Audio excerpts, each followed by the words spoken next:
जो दूसरों की दिल से खिदमत करते हैं उनको गैब से मदद मिलती है। याद रखना, खुदा उसी को फतह याब करता है जो हक़ व बातिल के मारके में दुश्मन के खौफ से कदम पीछे नहीं हटाता, साबित कदम रहता है।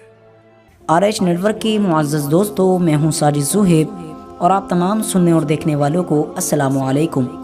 नाज़रीन गिरामी, जब से लोगों ने अर्तुग़रुल गाज़ी सीरियल देखना शुरू किया है तभी से सल्तनत उस्मानिया, अर्तुग़रुल गाज़ी, गाज़ी उस्मान और जो भी बड़े बड़े इसमें करैक्टर्स फिल्माए गए हैं उनके बारे में काफ़ी कुछ लिखा और बयान किया जा रहा है। इस सीरियल में अर्तुग़रुल गाज़ी के रूहानी पेशवा और मुर्शिद के तौर पर एक शख्स इब्न अरबी को भी दिखाया गया है। लोग उनके बारे में जानने के लिए बहुत ज़्यादा उत्सुक हैं और ये कोशिशें कर रहे हैं कि आखिर असली तारीख़ में इब्न अरबी कौन थे और उनका क्या किरदार रहा अर्तुग़रुल गाज़ी की फ़तह में और अर्तुग़रुल गाज़ी के कामयाब होने में। तारीख़ में उनका ज़िक्र किस तरह आया है और कुस्तुनतुनिया यानी जिसे आज हम इस्तांबुल के नाम से जानते हैं, उसको जब फ़तह किया गया था तो उसके बारे में भी हज़रत इब्न अरबी ने पहले ही बशारत दे दी थी कि वो किस तरह फ़तह होगा और कौन शख्स उसको फ़तह करेगा। और उन्होंने बता दिया था कि अर्तुग़रुल गाज़ी की नस्ल में आने वाला जो एक शख्स होगा जिसके हालात ऐसे ऐसे होंगे, जिसका चेहरा, जिसकी बनावट ऐसी ऐसी होगी, वो शख्स इसको फ़तह करेगा।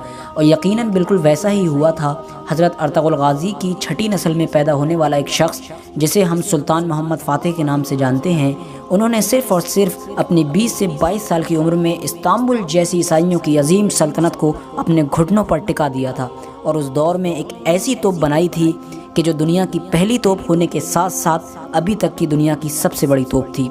आपको बता दें, जहाँ तक सवाल इब्न अरबी का है तो शेख अकबर मुहियुद्दीन इब्न अरबी अलैहिर्रहमा एक बहुत बड़े साहिब कश्फ व करामत, सूफ़ी, बुज़ुर्ग, अजीम फ़लसफ़ी, मुफ़क्किर, मुहक्किक, अदीब, दानिश्वर गुज़रे हैं। वो अल्लाह के बहुत बड़े वली थे जिन्होंने अपनी पूरी ज़िंदगी तबलीग के लिए गुजारी और हमेशा दीन इस्लाम की तबलीग करते रहे। आपको बता दूँ कि हज़रत इब्न अरबी अर्तुग़रुल गाज़ी के उस्ताद थे और पीरो मुर्शिद थे। जगह जगह पर वो उनकी मदद लिया करते थे। हज़रत अर्तुग़रुल गाज़ी को जब भी कोई परेशानी हुआ करती थी वो फ़ौरन अपने पीर की खिदमत में हाज़िर हुआ करते थे। और कभी कभी ऐसा भी होता था कि जब हज़रत अर्तुग़रुल गाज़ी को कोई परेशानी मैसर होती थी और वो अपने पीर को करीब नहीं पाया करते थे और जब उनके पीर उनके नज़दीक नहीं हुआ करते थे, कहीं दूर सफ़र पर हुआ करते थे, तो हज़रत अर्तुग़रुल गाज़ी जब भी रात में नींद लिया करते थे तो उनकी ख्वाब में आकर उनके पीर व मुर्शिद यानी हज़रत इब्न अरबी मदद किया करते थे। जहाँ तक अगर बात की जाए हज़रत शेख अकबर हज़रत इब्न अरबी की कि उनकी पैदाइश किस तरह हुई, तो आपको बता दें कि आपकी पैदाइश अंदलुस यानी जिसे आज हम स्पेन के नाम से जानते हैं वहाँ पर हुई थी।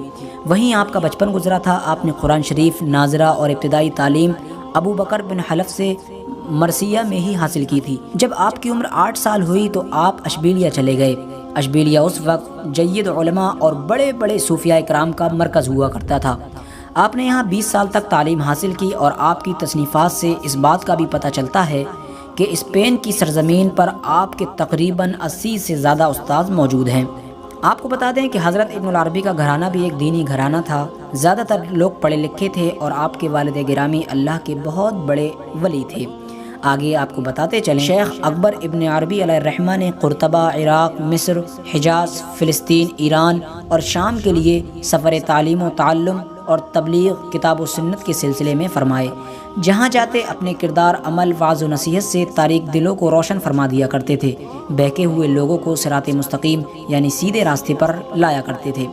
आपके सूफियाना लबो लहजे की वजह से लोग आपकी मजलिस में बैठने और आपकी बातें सुनने के लिए बेकरार रहते थे। साथ ही साथ आपको बताते चलें, सल्तनत उस्मानिया के तमाम सुल्तान आपकी बहुत इज्जत किया करते थे और हमेशा ये कहा करते थे कि कुस्तुनतुनिया की फ़तह शेख अकबर इब्न अरबी अलैहिर्रहमा की दुआओं का नतीजा है।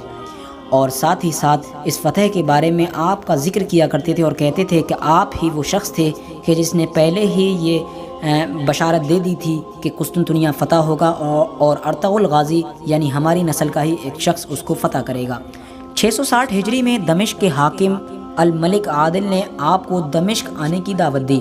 उनकी दावत पर आप दमिश्क पहुँचे और आखिरी वक्त तक दमिश्क ही में रहे।